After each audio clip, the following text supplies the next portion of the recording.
मेरा प्यारे दोस्तों, आज आपकी एक थ्रिलर फिल्म की कहानी सुनता हूँ। आप लोग चैनल को सब्सक्राइब करें तब तक। ये कहानी नील और क्रिस्टीन नाम के एक जोड़े की है। वे दोनों अपनी छुट्टियां बिताने एक द्वीप पर आए थे और आज उनकी छुट्टियां खत्म हो गई हैं। वे अपने घर वापस जा रहे हैं, लेकिन ये सब उतना आसान नहीं है जितना लगता है। उन्हें पिछले 12 घंटों का कुछ भी याद नहीं है, न नील को न क्रिस्टीन को। इस द्वीप पर पिछली रात क्या हुआ था, उन्हें कुछ भी याद नहीं है और अब उनके पास याद करने का भी समय नहीं है, क्योंकि आज वे डॉकयार्ड पहुंच गए हैं। अपनी नाव ले लो और यहां से निकल जाओ। जिस टैक्सी में वो जा रहा है, उस टैक्सी में एक रेडियो है जिसमें खबर है कि 200 साल बाद इस द्वीप पर पहली बार एक तूफान आ रहा है और ये तूफान रात तक इस द्वीप पर पहुंच जाएगा। लेकिन वो खबरों पर ध्यान नहीं देते, उन्हें जल्द से जल्द डॉकयार्ड पहुंचना है। क्रिस्टीन अपने पति से पूछती है, क्या तुम्हें याद है कि हम कल रात होटल कैसे पहुंचे थे? हमारे साथ क्या हुआ था? कल रात क्या हुआ था? मुझे कुछ याद नहीं। नील भी कहता है कि उसे भी कुछ याद नहीं है। उन दोनों बेचारों को नहीं पता कि आने वाले समय में वो क्या देखेंगे। इन सब बातों से अनजान वो दो। वे डॉकयार्ड पहुंचते हैं। वहां मैनेजर उनसे उनके पासपोर्ट मांगता है, लेकिन ये क्या, उनके पास पासपोर्ट नहीं है और न ही क्रिस्टीन के पास उसका फोन है। दोनों को समझ नहीं आ रहा कि उनके पासपोर्ट और फोन कहाँ गए। नाव रवाना हो जाती है। वे बहुत चिंतित हैं। क्रिस्टीन नील से पूछती है, तुम्हें क्या लगता है हमारा पासपोर्ट कहाँ गया? लेकिन नील के पास इसका कोई जवाब नहीं है। मैनेजर उन्हें बताता है कि यह नाव तो चली गई है, लेकिन आखिरी नाव रात के 7 बजे आएगी। अगर तुम उनके पासपोर्ट ले आओ, फिर तुम यहां से जा सकते हो। उन दोनों के पास और कोई रास्ता नहीं था। वे दोनों उसी होटल में जाते हैं जहां वे रुकते थे। उन दोनों को कुछ समझ नहीं आता कि उनका पासपोर्ट कहाँ है और रात को क्या हुआ, वे होटल कैसे पहुंचे। नील की आदत थी कि वो अपने साथ एक कैमरा रखता था जिसमें वो सब कुछ रिकॉर्ड करता था। नील अपना कैमरा चेक कर रहा होता है, तभी वो देखता है कि उसके कैमरे में कोई नहीं है। 12 घंटे की रिकॉर्डिंग। हो सकता है उन्होंने 12 घंटे की रिकॉर्डिंग की हो। इस रिकॉर्डिंग को देखने के बाद शायद उन्हें पता चल जाए कि उनके पासपोर्ट और क्रिस्टीन का मोबाइल कहाँ है। वे उस रिकॉर्डिंग को देख रहे हैं और उन्हें नहीं पता कि इस रिकॉर्डिंग में उन्हें कुछ ऐसा दिखाई देगा जो उनकी पूरी दुनिया बदल देगा।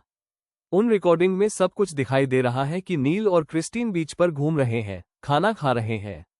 उन्हें यहाँ सब कुछ याद है, लेकिन उसके बाद दिखाया जाता है कि वे एक होटल में गए हैं, एक खास तरह का होटल, और वहाँ मैदी नाम की एक वेट्रेस है और वो उन्हें एक खास ड्रिंक दे रही है जिसका नाम मपूरी है। उस खास ड्रिंक को पीने के बाद उनके सिर घूमने लगते हैं। उन्हें समझ नहीं आ रहा कि क्या हो रहा है। वे अपने होश में नहीं है। और उसके बाद वो वेट्रेस क्रिस्टीन को एक लॉकेट देती है, एक अजीब तरह का लॉकेट। इस लॉकेट को याद रखना, क्योंकि पूरी कहानी इसी लॉकेट के इर्द गिर्द घूमती है। क्रिस्टीन अपनी गर्दन की ओर देखती है, उसके गले में भी वैसा ही लॉकेट है। वे एक दूसरे को आश्चर्य से देख रहे हैं। उन्हें कुछ भी याद नहीं कि ऐसा कुछ हुआ हो, लेकिन बेचारे लोगों को क्या पता था कि आगे का मंजर और भी खतरनाक है। रेस्टोरेंट से निकलकर वे दोनों अपने होटल जाते हैं और उसके बाद नील क्रिस्टीन पर हमला करता है, उसे पीट पीट कर मार डालता है। आप लोगों ने बिल्कुल सही सुना, नील ने क्रिस्टीन को मारकर दफना दिया। तभी नील और क्रिस्टीन दोनों टॉयलेट जाते हैं। ये क्या है? अगर क्रिस्टीन मर चुकी है तो यहाँ कौन बैठा है और नील ने उसे क्यों मारा? क्रिस्टीन को कुछ समझ नहीं आता। वो डर के मारे बाथरूम में भाग जाती है, खुद को अंदर बंद कर लेती है। नील चिल्लाता रहता है, मैंने कुछ नहीं किया, मैंने कुछ नहीं किया, मुझे नहीं पता ये कैसी रिकॉर्डिंग है। और अगर तुम मर चुकी हो, अगर तुम क्रिस्टीन अभी भी जिंदा है, वो अभी भी बेहोश है। उसका ध्यान लॉकेट पर जाता है। वो लॉकेट फेंक देती है और यही क्रिस्टीन की जिंदगी की सबसे बड़ी गलती थी, क्योंकि लॉकेट फेंकने के बाद उसे चक्कर आने लगते हैं, उसे कुछ दिखाई नहीं देता और फिर उसे अचानक बेहोशी छा जाती है। ऐसा लगता है जैसे उसके शरीर से गंदगी निकल रही हो। क्रिस्टीन बहुत डरी हुई है। नील भी समझ जाता है कि क्रिस्टीन जिंदा है। क्रिस्टीन की हालत बहुत खराब है। वो बाथरूम का दरवाजा तोड़ देता है। क्रिस्टीन और नील दोनों बहुत डरे हुए हैं। इतनी सारी आवाजें सुनकर उस होटल की मालकिन, जिसका नाम सामंता था, अपनी बेटी नथिया के साथ वहां आती है। वह भी क्रिस्टीन की हालत देखती है कि उसकी हालत बहुत खराब है। वो सोचती है कि क्या उनका झगड़ा हुआ था। वो नील से पूछती है तो नील उसे बताता है कि रात में हमारा झगड़ा हुआ था, खाने में जहर है, 1-2 दिन इस द्वीप पर आराम करो और फिर चले जाओ। लेकिन उनके पास ज्यादा समय नहीं है, उन्हें आज रात यहां से निकलना है। डॉक्टर उन्हें समझाते हैं कि आज हमारे द्वीप पर बहुत सारे लोग हैं, बहुत बड़ा फेस्टिवल है, प्लीज आप लोग रुक जाइए। लेकिन नील और क्रिस्टीन वहां से चले जाते हैं। वो दोनों एक होटल में जाकर बैठ जाते हैं। दोनों बहुत चिंतित होते हैं। नील क्रिस्टीन को समझाता है कि सब ठीक हो जाएगा, हम अपना पासपोर्ट ढूंढ लेंगे और उसके बाद हम यहाँ से चले जाएंगे। लेकिन बेचारे लोगों को पता नहीं था कि आने वाले समय में वो क्या देखेंगे। तभी फेस्टिवल के लोग वहां से गुजरते हैं। नील ये सब देखकर बहुत खुश होता है। वो बहुत हैरान और खुश है। वो इस उत्सव की तस्वीरें लेना चाहती है। क्रिस्टिनी अपने पति से कहती है कि जाकर तस्वीरें ले। नील वहां से चला जाता है और क्रिस्टिनी वो लॉकेट मेज पर रख देती है। लेकिन जैसे ही वो लॉकेट नीचे रखती है, उसे चक्कर आने लगता है। उसे लगता है कि उसके साथ कुछ हो रहा है।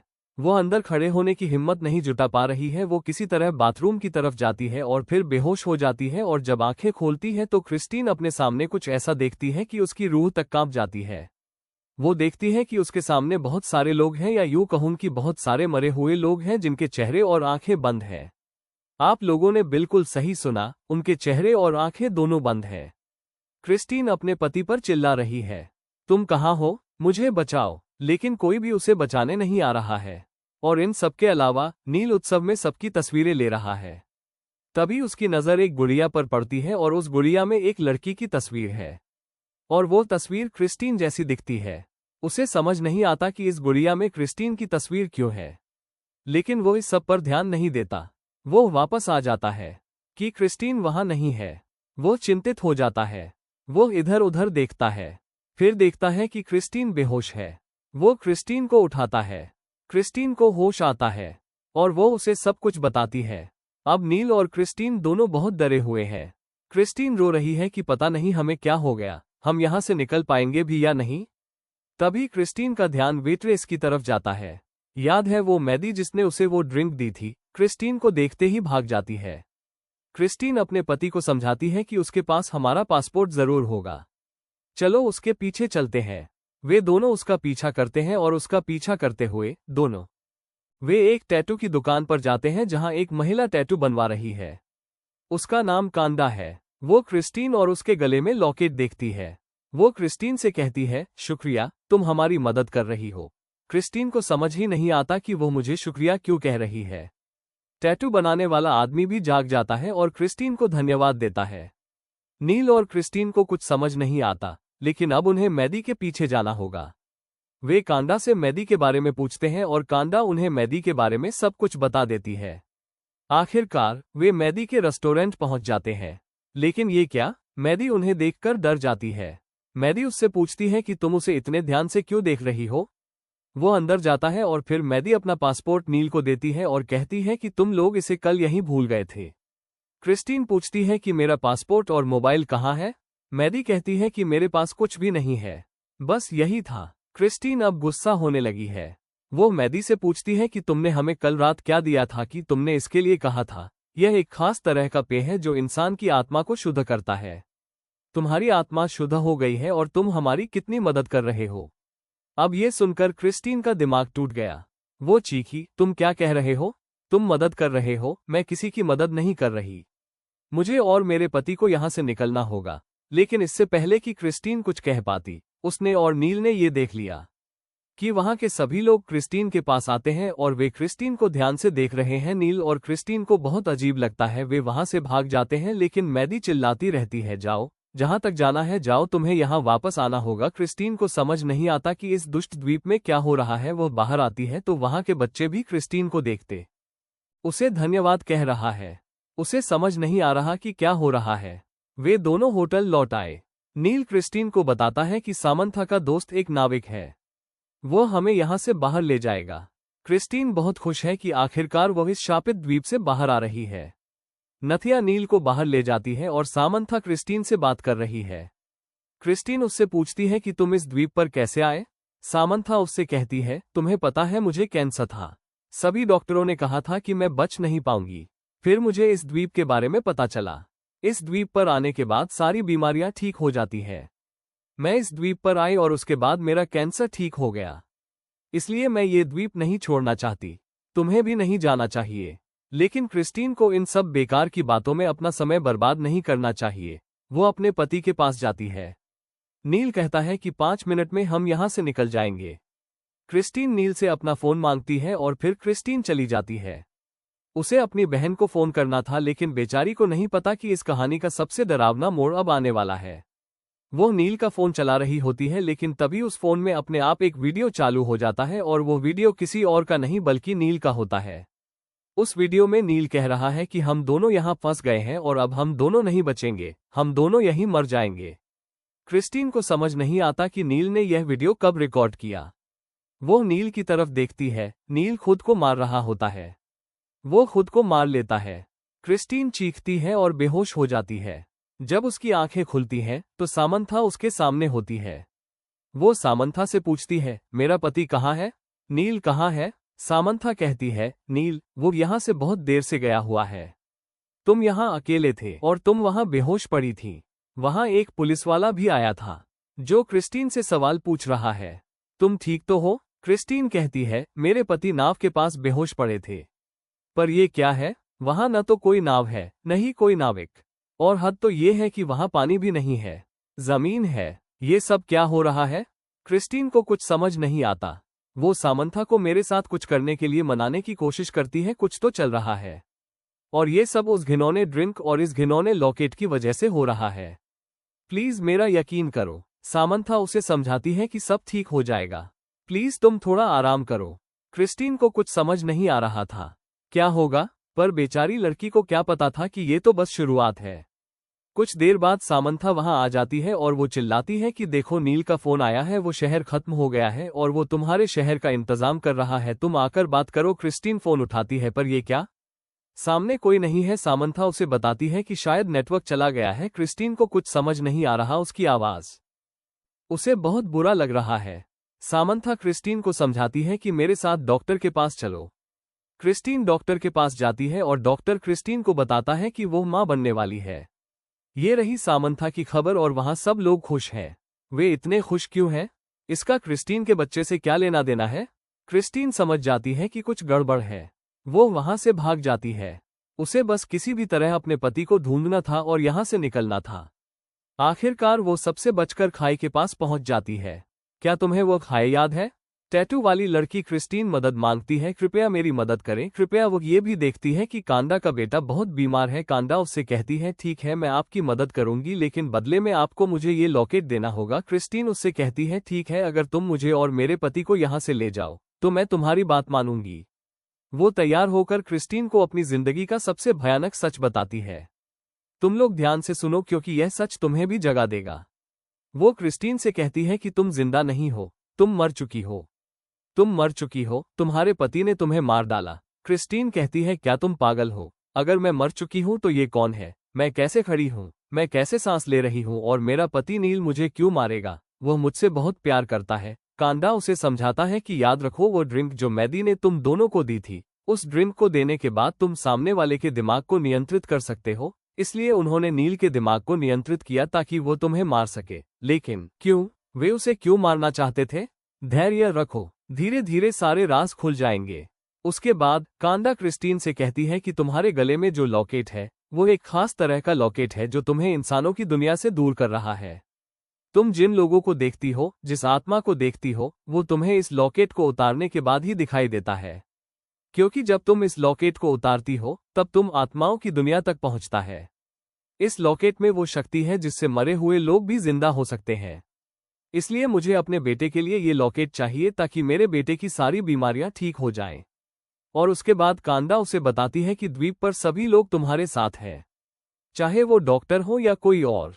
लेकिन क्यों? वो उसे बताती है कि इस द्वीप पर 200 सालों से कोई बीमार नहीं पड़ा, न ही किसी को कैंसर हुआ। यह इस अनुष्ठान का पहला चरण है। दूसरा चरण आपको सत्य बताना है, जो अब, और तीसरा और आखिरी चरण है तुम्हें मारकर इस लॉकेट को तुम्हारे शरीर से अलग करना ताकि तुम आत्माओं की दुनिया में जा सको। और ये काम वो आज रात से पहले कर लेंगे, क्योंकि आज रात एक तूफान आने वाला है और द्वीपवासियों को लगता है कि अगर उन्होंने कुछ नहीं किया तो वो तूफान पूरे द्वीप को तबाह कर देगा। और क्या तुम्हें पता है उन सबका नेता कौन है? मैदी उन सबका नेता है। अब क्रिस्टीन की असलियत सामने आ चुकी थी और उसे भी यहाँ से निकलना था, लेकिन क्या वो निकल पाएगी? पता करते हैं। डॉक्टर वहां आता है और पहले कांदा और फिर उसके बेटे को मार डालता है। क्रिस्टीन वहां से भाग जाती है। फिर उसकी मुलाकात सामंथा से होती है। वो सामंथा से मदद मांगती है। सामंथा कहती है, मेरे साथ आओ और गाड़ी में बैठो। सामंथा क्रिस्टीन की बेटी क्रिस्टीन को यहाँ से ले जा रही है। लेकिन ये क्या? सामंथा कुत्ते के पास नहीं जा रही है, वो कहीं और जा रही है। क्रिस्टीन समझ जाती है कि सामंथा भी उन सबके साथ है। सामंथा की बेटी पीछे से कहती है, माँ, वो सब जानती है, उसे सब कुछ बता दो। और अब इस कहानी में एक और मोड़ आता है। क्रिस्टीन सामंथा से पूछती है, तुम कौन हो और ये लड़की तुम्हारी नहीं है ना? किसकी बेटी है ये? क्रिस्टीन उसे बताती है कि तुम्हें पता है पिछले साल उसकी माँ भी गर्भवती थी और इस द्वीप को बचाने के लिए उसकी माँ का अपना परिवार है। और पिछले साल मैं इस द्वीप पर आई थी और जब से मैं यहाँ आई हूँ मेरी बीमारी ठीक हो गई है, लेकिन अगर ये द्वीप खत्म हो गया तो मैं भी मर जाऊंगी। तुम इतने लोगों को क्यों मारना चाहती हो? मुझे अपनी बलि दे दो, तुम सुरक्षित नहीं जा पाओगी और तुम्हारा पति भी मर चुका है, अब किसके पास जाओगी? ये सब सुनकर क्रिस्टीन बहुत गुस्से में है। वो सामंथा को मार देती है और उसके बाद वहां से भाग रही है। लेकिन मुझे नहीं लगता कि वो बेचारी भाग पाएगी। आयरलैंड के सारे लोग उसके पीछे जाते हैं और उसे बेहोश कर देते हैं। जब क्रिस्टीन की आंखें खुलती हैं तो वो द्वीप पर सबके सामने होती है।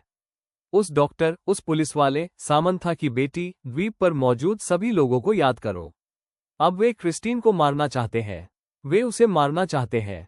लेकिन क्रिस्टीन इतनी आसानी से बलि का बकरा नहीं बन पाएगी। वो मैदी पर हमला करती है और वहां से भाग जाती है। किसी तरह वो बंदरगाह पहुंचती है और बंदरगाह लेकर वहां से भाग जाती है। और उस समय, क्या आपको खबर याद है? एक तूफान आता है और तूफान बंदरगाह की तरफ बढ़ता है और फिर द्वीप की तरफ। क्या हुआ? इस तूफान ने क्या किया? आप भी जानना चाहते हैं? चलिए अगली सुबह जानते हैं। खबर ये है कि एक छोटा सा द्वीप एक तूफान थम गया है, कोई भी जिंदा नहीं बचा। क्रिस्टीन भी उस तूफान के बीच में थी, वह भी मर चुकी है। डॉक्टर उसके पूरे शरीर को दफना रहे हैं। फिर एक डॉक्टर उसके हाथ में एक लॉकेट रखता है, वही लॉकेट जो मुर्दों को जिंदा कर सकता है। और वो लॉकेट वो क्रिस्टीन के गले में डाल देता है। क्रिस्टीन की आंखें एक खुल जाती है। ऐसा से ये लगता है क्रिस्टीन दोबारा जिंदा हो चुकी है, जिससे पार्ट 2 फिल्म आ सकती है।